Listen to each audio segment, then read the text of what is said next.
Welcome to week 7 of PPL Live. Geno the Gent here hosting with my man Ulysses Hate on the line, ready to break down another exciting week of PPL action. Starting off week 7 with the prestige matchup of the week. We have Patty's Twins taking on the Mean Machine. All right, Ulysses, both teams were 4-1 on top of Alpha and Omega respectively. Came into interconference warfare and both got caught and nicked in the butt. Twins losing one to the Baby Gas team, and the Mean Machine with a sloppy loss to the Gaff Attack. What you got on this one? Well, I mean, both teams. I've been high on the Twins, but I think what I saw last week was that, they're not the best team in the PPL. Hell, they're not even the best team in Omega, as far as I'm concerned right now. Wow. Mean Machine, wow, they managed to get a coach in this week. Good on them. Okay. Real sad. To lose by not starting the coach. Right. I don't understand it.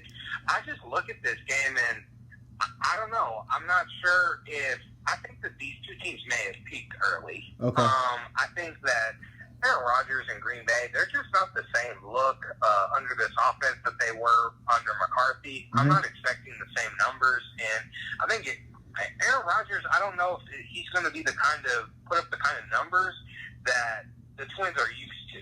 Okay. I'll say that. David Johnson made it into the lineup. I think that they have the edge this week.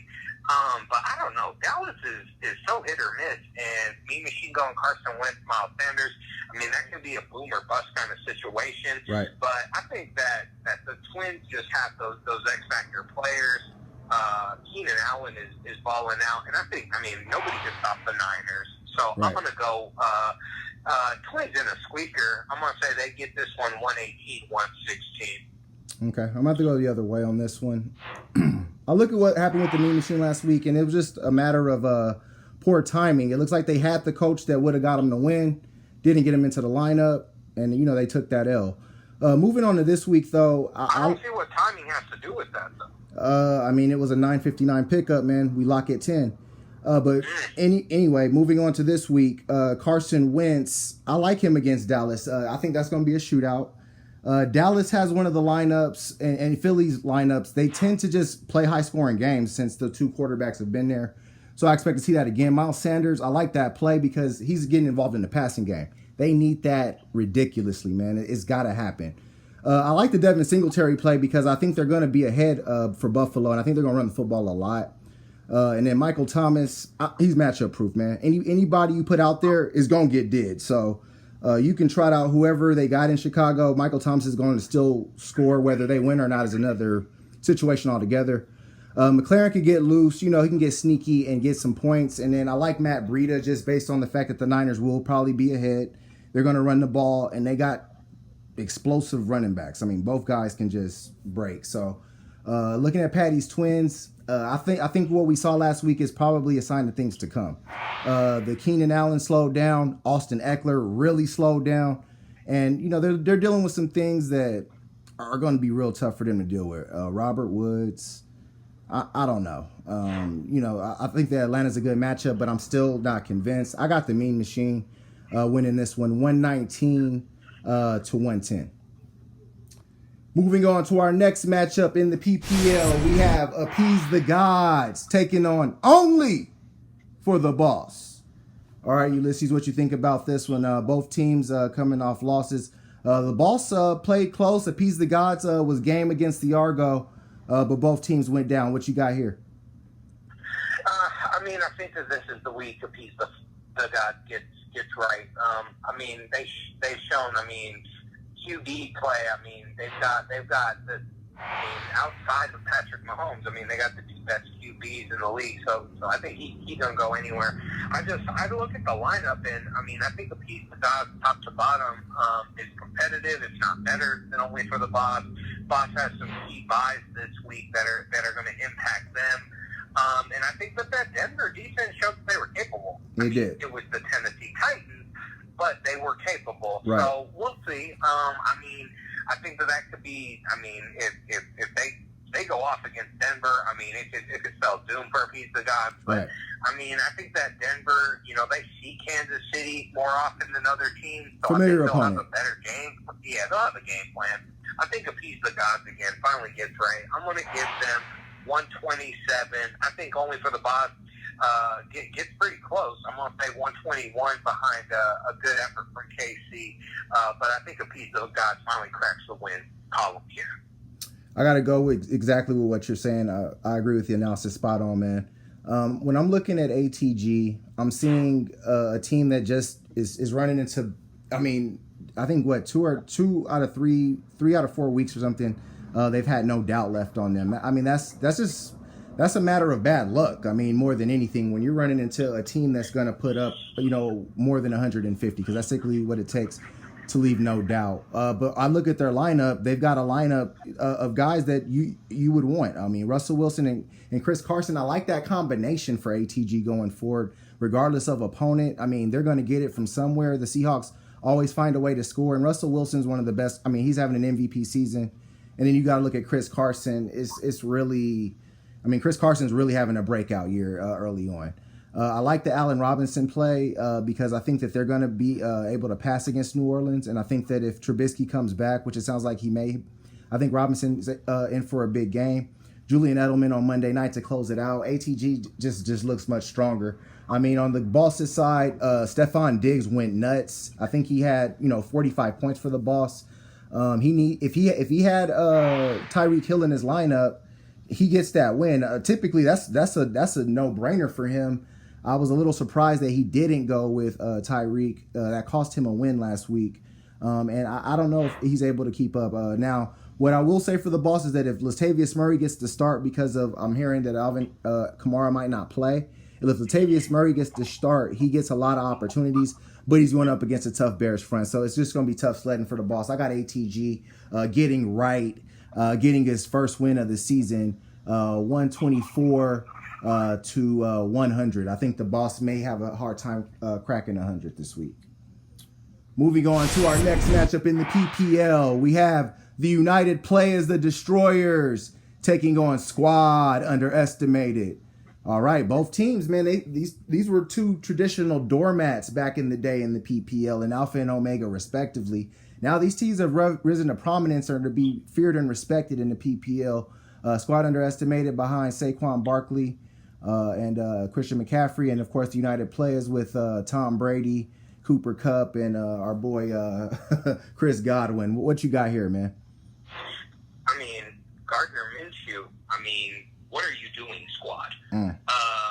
I think that Squad is such on the cusp here to like separate themselves. But I was just looking at the whole PPL, and you got, I mean, a lot of teams at 4-2, and I think Squad got lucky last week. Okay. The fact that the Skulls lost because the Cowboys couldn't get it done against the Jets. I mean, that really shouldn't have happened. Right. I mean, but it did. So, Squad Aaron is Jones, where they are. I wouldn't say on their own accord, though. I think that the Skulls lost that game. But, I mean, you just look at this. I mean, Tom Brady, what he's doing, yeah. Cooper Kupp, I mean, these guys are intangibles. I mean, the thing that's hurting UP is Chris Godwin. I mean, the fact that he's not in the lineup. Yes. But, I mean, Chiefs are going to beat Denver. The Patriots are going to beat the Jets. Okay. There's just a lot more question marks. I mean, Saquon is scheduled to come back. We'll see. I think that the Squad has a tough time this week, just matching the firepower that the UP has. And I think the UP, with last week's showing and where the Twins fell short, I think that they showed that they're the best team in not just Omega, but the PPL with their sheer scoring potential. And I think that if they can win this week and with Chris Godwin on the bye, that they're going to just assert that. So, and I think that they do. I think that they get it done. I think that they get close to leaving no doubt. I'm going to say that they hit 133. Squad hits 114. Okay. I'm going to have to go the other way. I like Squad Underestimated in this matchup. I love Gardner Minshew's matchup against the Cincinnati Bengals. He's actually shown to be a very competent young quarterback when given time to throw the football, A, and B, when the opponent, isn't to be feared. And I don't think that the Cincinnati Bengals are a team to be feared. I like Gardner Minshew. I think it's a decent play. He played him last week, maybe a little bit, early, but I mean, if he thinks that this guy can get it done, I think he can get it done. I like the play. Saquon Barkley comes back with a juicy matchup against Arizona at home, with Arizona coming to town, West Coast team coming east, 10 a.m. start. I really like Saquon to really probably go dumb in this matchup.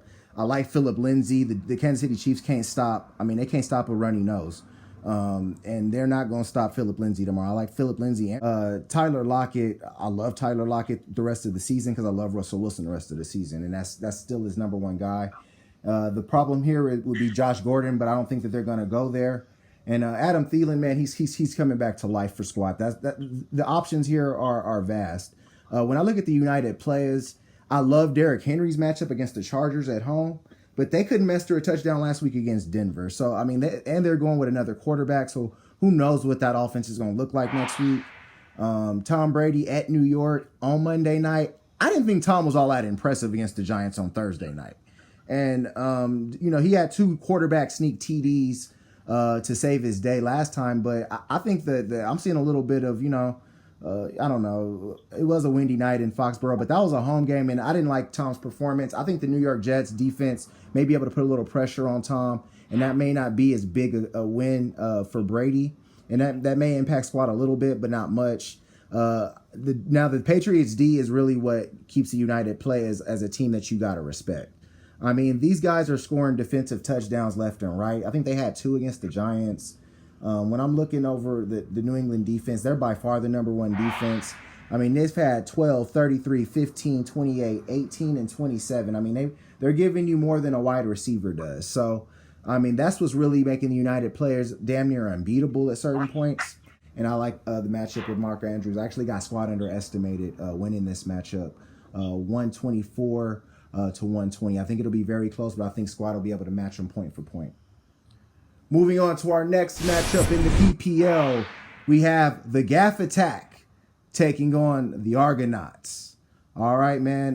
Both of these teams coming off of a win. The Gaff getting only their second win of the season in a fortunate performance against the Mean Machine. And the Argonauts, of course, leaving no doubt against Appease the Gods. This is actually a rematch of last year's Final Four, where the Argonauts eliminated the defending champion Gaff Attack and went on to win Pantheon Cup 10. What you think of this matchup, man? Yeah, I mean, good on the Gap getting a win last week. I mean, the fact that they won starting Jameis Winston just shows how terrible Mean Machine did last week. Okay. Argo on the other side, I mean, got right. I mean, anybody playing the piece of the season that's in the cure for all that ale. Right. But when I look at this, I think that kind of one of the difference makers here for me is the coach lineup here. I mean, going Jags against Cincy, I think that they're gonna get that win. Okay. And I think that the Raiders are gonna beat the Packers. I mean, a lot of controversy against the Packers last week again.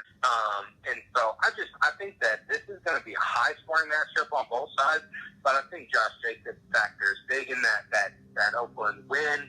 I think that the one thing that might hamper the Argos is injuries. I mean, Devontae, Julio, and George Kittle not 100%. Right. So I think that if those guys can stay in the lineup, I think that they win. And right now, I think they do.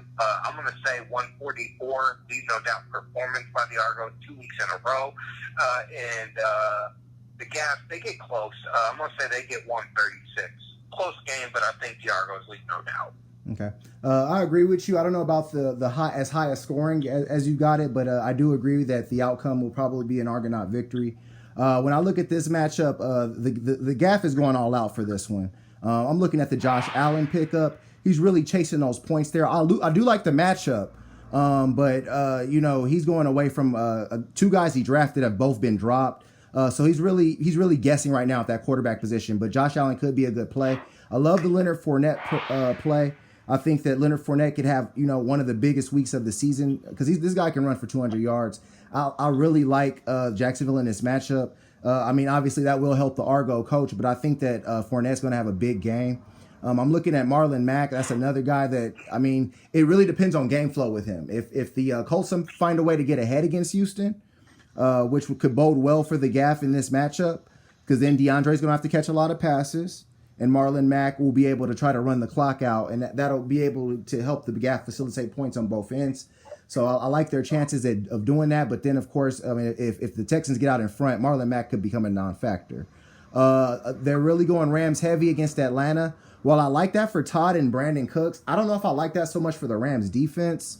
This has the highest over-under of the weekend, so we'll see how that works out. And then, of course, like you mentioned, the matchup with the coach, we'll see how that goes. On the Argonauts side, this Philly-Dallas game, I'm expecting to be high-scoring. I think even if they lose the game, Prescott and Elliott, they have a good floor together. So I think the Argonauts like what they're getting from those two positions up top. Like you said about Josh Jacobs, I think this guy's about to put his stamp on the Rookie of the Year campaign. This guy's been running real hard. I mean, if he can run against Chicago like that, now I know it was in England, but he still was running on a defense that we haven't seen guys run on. If he can do that against them, what do you think he's going to do against the 30th ranked run defense in pro football? I'm with you on the injuries, though. Kittle really toughed it out. He caught 100 yards and looked awesome in Los Angeles this past weekend. And if he can play like that, when they say he acquired the injury on a Friday of last week, now I know it might have tightened up on him, but hopefully he can get out there. If not, that's going to be a big issue for the Argonauts, because I really like Zach Ertz in that high-scoring matchup as well. Like you said, I think it'll be close, but I got the Argonauts winning this one 128 to 126. I think the Gaff makes it real close, but the Argonauts find a way to pull it out. Moving on to our final matchup of the week, 4-2 Skulls against the 3-3 Baby Gas team. Two of the more surprising teams in the PPL squaring off. The Baby Gas team coming off of a big win against Patty's Twins, and the Skulls coming off an excruciating loss where Aaron Jones fumbled and couldn't catch a pass to get him just 6 little points against Squad Underestimated. What do you got in this one, man? Yeah, I mean, really heartbreaking loss last week for the Skulls, and polar opposite on the other side. He getting a win is the part of the season where the Skulls are potential to get exposed. I mean, we got to remember where this team has come from. Yeah. Valiant effort building this team, Right. But they don't have the same depth as some of the older franchises. Right. I think they're going to get there for sure, but what we're seeing is what happens when the bye weeks are hitting. This team really just doesn't have a lot of wide receiver depth. They're really looking at those boomer bust guys, Right. And there's really no bellwethers there. Flip side, I think that the Baby Gas team is in good shape. I mean, Yeah. I think that they're kind of poised here. I think that with Matt Ryan, they got the best running back core, arguably in the PPL. Right. I think the Chargers get at Tennessee, who got smoked last week. Okay. I don't think it gets any better with Ryan Tannehill. We've seen what he can do in the league. Right. I think that this is a Chargers get-right week. Melvin Gordon is going to be key to that effort. This is a perfect game for him to get in the mix. Right. Cowboys couldn't beat the Jets, so why could they beat Philly? Right. I wouldn't stay there if I was the Skulls.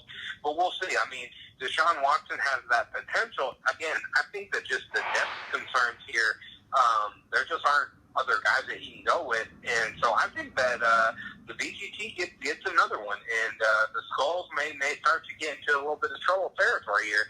I've got the Baby Gas team when they set their final lineup. I think they got this 117. Skulls is going to get, I'm going to say that it's going to be a rough week. I'm going to give them 98. Okay. I'm going to have to go the other way, man. I like what the Skulls are doing. I mean, if Aaron Jones can hold on to the football, they win this matchup. I mean, the guy had a -3 in a matchup the man needed 6 in. That was killer for them. He dropped the touchdown on the very next drive. Squad Underestimated was very lucky, like you said earlier, to escape with that matchup. So the Skulls could easily be sitting at 5-1. I'm not perturbed by anything that's going on in their organization right now. I'm liking Deshaun Watson on the road against Indianapolis. I think that he's going to play just fine. Le'Veon on Monday night. Now, he's not probably going to score, but he's going to get a lot of volume in that game, right? I'm looking at the receivers, and then Boyd, Mike Williams. But like you said, you like the Chargers. Mike Williams may have to get involved. He got involved Sunday night when the Chargers tried to mount a little comeback. He gets Evan Ingram back. That was a big guy missing in his lineup. He needed Evan Ingram, I felt like, last week. He wasn't able to play him or Waller, and he's got some strength at the tight end position. Devontae Freeman finally showed up, and I like them in a high-scoring game against the Rams to get Devontae involved. He had a great game last week. I think they want to get that to continue for him. You like the Chargers in a get-right game? He's got Ryan Tannehill to go up against as the quarterback for his defense. So, I like the Skulls to win this matchup. But looking at the other side, I agree with you with Ingram and Dalvin. Matt Ryan's a beast as far as fantasy goes. And then Melvin Gordon will probably get involved. That Philly D against Dallas, like I said, I like a high-scoring game there.